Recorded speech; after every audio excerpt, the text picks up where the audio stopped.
Hello and welcome. It has been a long week without a chapter, but finally we are here with One Piece chapter 1038 spoilers. So if you guys don't know how this works, we're going to go down the spoiler list that is provided to us by the One Piece subreddit, and I'm trying my best to not spoil anybody via the description, via the editing, or even the thumbnail. So this is completely raw, so if you do not want to be spoiled on this week's chapter, please click away now, because we're about to get right into it. 5, 4, 3, 2, 1. All right, let's get right into this. So first up, the title of the chapter speaks volumes, dude. So it is Big Mom versus Kid and Law. And when I heard that, bro, last chapter was Luffy versus Kaido. Now Oda is switching the perspective. We're getting the opposite side of Onigashima, and we're seeing what is happening with Big Mom and Kid and Law. And it's crazy because when you see the Luffy segment, he is fighting Kaido par to par. He is staying the course. He has advanced Conqueror's Haki. And then we switch to Kid and Law, and dude, these guys were struggling when we last saw them. And with that being said, the title alone inspires a lot of hype for this chapter because they have this humongous task of defeating Big Mom. And how are they going to do that when we last saw them? They were in such a pitiful state. And with that being said, I'm going to talk about the cover page as well, because 9 out of 10 times I skip it. I don't talk about it in my reviews, and that's usually because they don't pertain to this chapter specifically. And I know that most of them are canon, but some of them are kind of throwaways. But this time around, I think it's a little bit important that we talk about it. It has Yonji and Niji being captured within the Mont Dior creature book. So back in Whole Cake Island, Big Mom was this whole connoisseur of people and animals and creatures, and she wanted to capture essentially one of everything in that book or have it on her crew. And the fact that she captured Yonji and Niji on it at some point, I would consider that canon, because last we saw Yonji and Niji, they were fighting off the Big Mom pirates. So it's not a far stretch to say that they might have been captured in that book as well.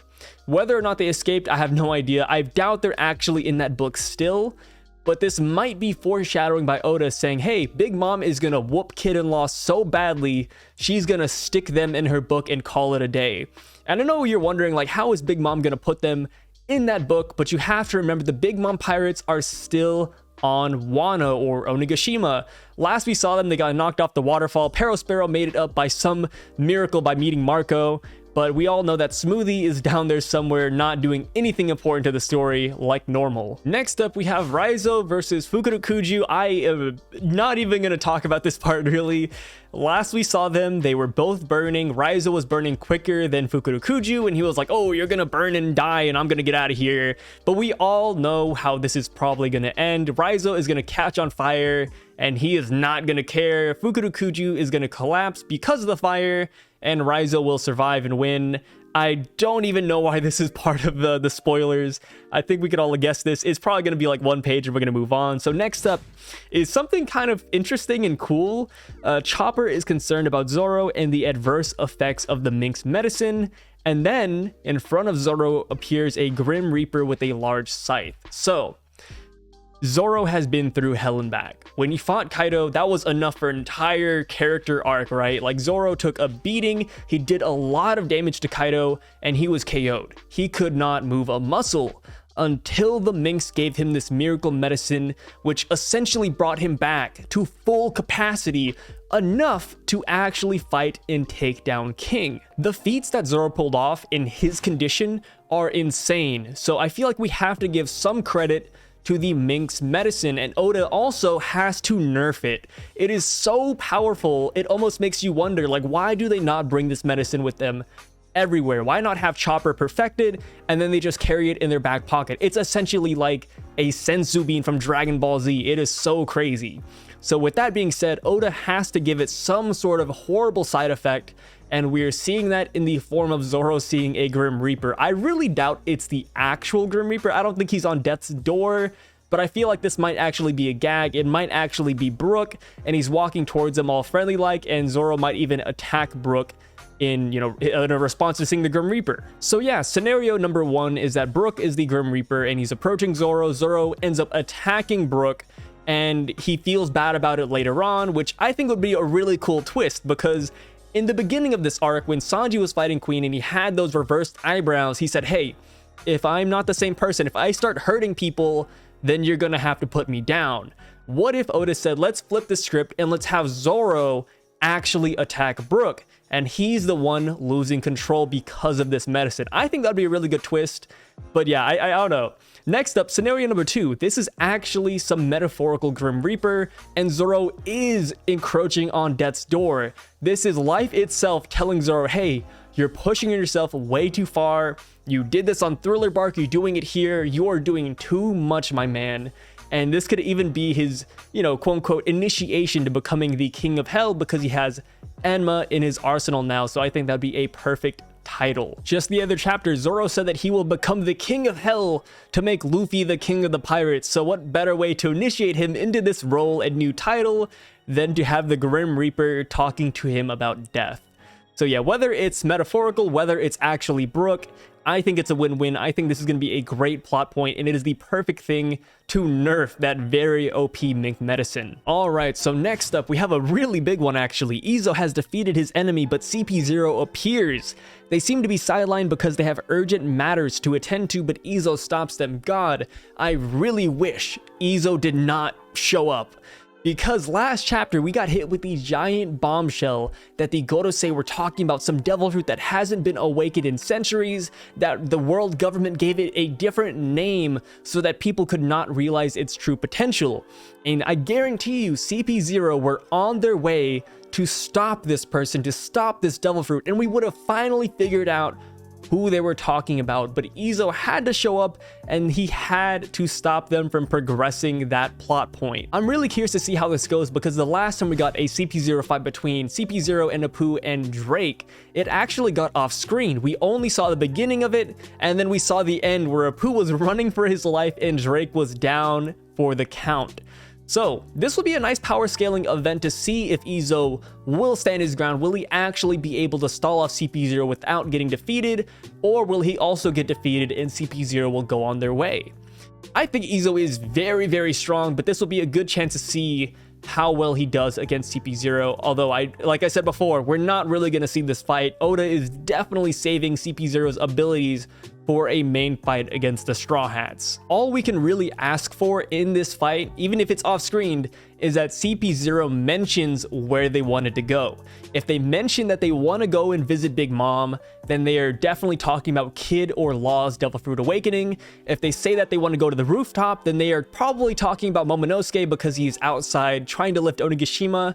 Or if they want to go somewhere else in the castle, they could be talking about Tama as well. Alright, so next plot point. Yamato tries to stop the fire demon by attacking it directly. Very small plot point. I feel like this will be just really like 2 quick panels and then we're moving on. But yeah, Yamato in her hybrid form, I feel like could definitely freeze this fire demon. I don't really know why this would be a huge struggle, but Oda did build up this fire demon as being almost invincible, right? Like, it absorbs attacks, it can engulf everything in flames, it doesn't really feel pain because it's like a painting by Kanjuro. So I'm curious to see how this fight will go. Personally, story-wise, I feel like Yamato will not be able to stop this fire demon. I'm not too sure what's gonna happen, to be honest, because I feel like Kanjuro is dead, but the fact that this fire demon is still raging makes me feel like he is still, quote-unquote, alive. Kanjuro has been defeated like 5 different times since we've met him, and somehow the man is probably still breathing, and even if he isn't, his fire demon is still raging on. So I feel like the threat that Yamato has to face by fighting this fire demon has to be good enough for her to go to this basement alone.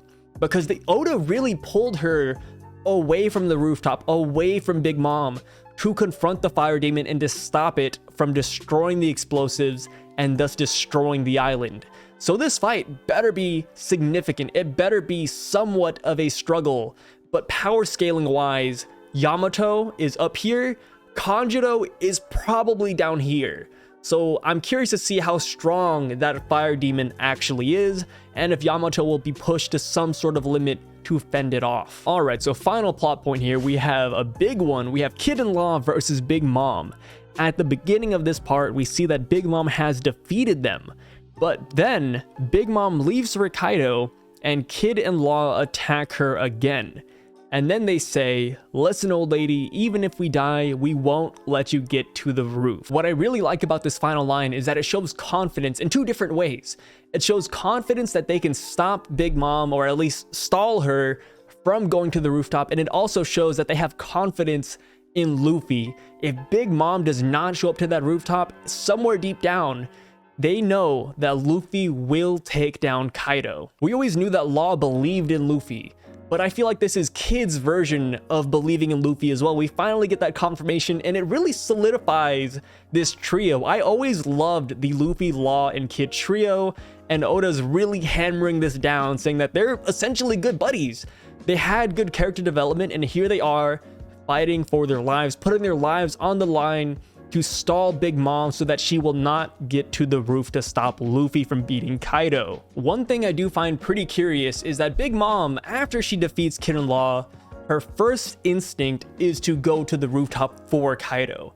This could be one of two reasons. One, she thinks that Kaido might need help to defeat Luffy, or this means that she was going to go up there to potentially betray Kaido, which is a theory I've been a huge fan of. I am on the boat that Big Mom's ideal goal was to not only defeat Luffy, but to defeat Kaido and eventually take his road poneglyph. Because let's be real here, she declared that she wanted to be king of the pirates, and she aligned herself with Kaido to eventually both become king of the pirates at the end.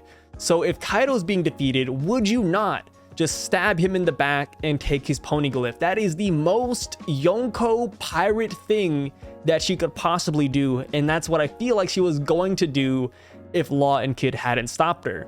Or who knows, maybe Kaido has this crazy flashback and they were actually really close friends. They have that deep bond from the Rock Pirate era, and she was actually going up there to help Kaido defeat Luffy. But you know, like I'm saying, it could have gone either way, but either way, it would be really nice plot development. What I'm really excited about in this chapter is to see the attacks that Kid and Law perform on Big Mom. Are they awakened attacks? Are they basic attacks? Are they attacks out of desperation? I am excited to see it, and I can guarantee you it is going to be a beautiful double page spread. And I'm just looking forward to it, man. Last time we had a chapter labeled blank versus blank, Oda did not disappoint. 3 times in a row, Sanji versus Queen, Luffy versus Kaido, Zoro versus King, and all the other fights that came before, Oda has not disappointed. So I'm curious to see how the ending of this chapter will go, and I'm excited to see the determination on Law and Kid's face. All right, and now that we got to the, fighting portion of the chapter, I want to throw this back to the cover page of the chapter, which is Yonji and Iji being trapped in the Mont Dior creature book. I feel like that might be the best way for Big Mom to deal with Kid and Law. They are such a nuisance at this point. Imagine you're just trying to go to the rooftop for some reason, and then here you have these 2 supernovas trying to stop you. Even if they're dying, they're still using every last ounce of breath to stop you. What better way to put a kibosh on that than to lock them in a creature book? And the thing with this is that Mont Dior, Smoothie, and the rest of the Big Mom pirates, they are on Wano. They are nearby somewhere, and we haven't seen them in so long.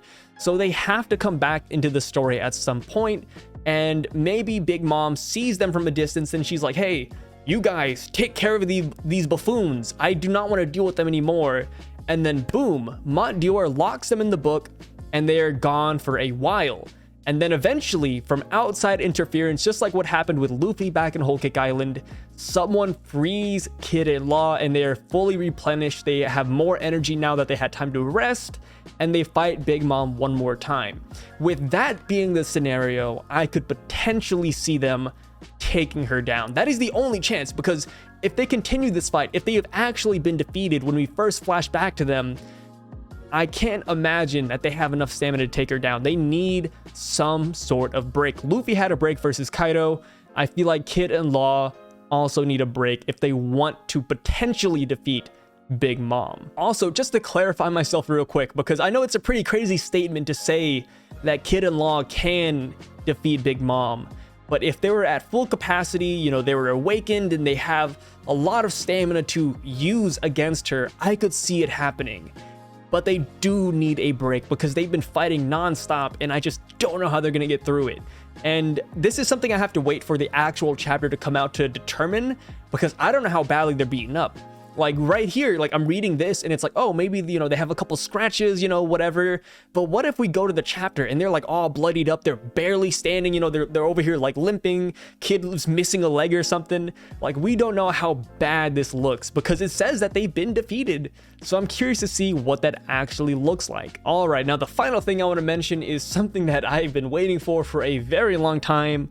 But for the first chapter of the year, there is no break next week. So next week we're coming with a brand new chapter, full swing. We do not have to wait 2 weeks again.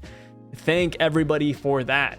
So with that being said, y'all, this is the spoiler video. I'm just talking about the spoilers from this chapter. Very bare bones things. There's a lot of details missing. So if you're looking at this and you're like, oh, this chapter kind of sucks, well, it's also missing like 99% of the chapter in here. These are the brief points that the Korean source leakers wanted to share with us. And please, please, please do not share these spoilers outside of this. We're trying to keep this consolidated. I don't want this video to be like, you know, like people throwing all of this out there like the chapter's actually out, because it's not. We still have 2 days to go before it releases, and please respect everybody that does not want to see spoilers. And with that being said, y'all, thank you so much for watching this video. My name is Sai, and I'll see you guys in 2 days when the chapter comes out. Peace.